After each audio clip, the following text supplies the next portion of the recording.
Yeah, I mean, just like, back in the day, right? Early 2000s, late 90s when we were running the first Predator, we learned a lot with it. And there's a lot of lessons learned that, we realized one real quick when we had frickin' Bin Laden under the crosshairs that we are like, oh crap, but we had no missiles on board. We need to weaponize this thing.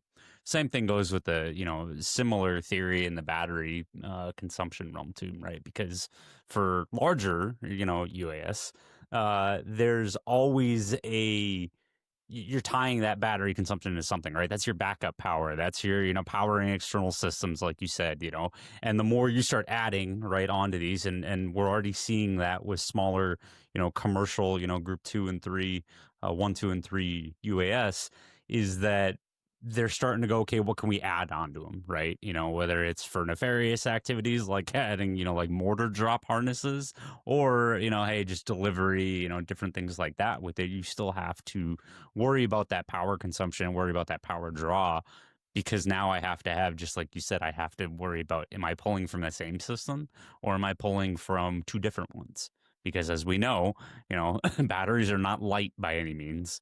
And that's really the biggest, one of the biggest limitations in this, and being the small UAS, you have a lot to worry about, especially from a manufacturing standpoint, with needing to recognize I can't just slap one power system on this and be okay, because it depends on what I'm doing, how big my aircraft is, what now any little, 1 ounce of weight, anything like that added in is now cutting into your endurance.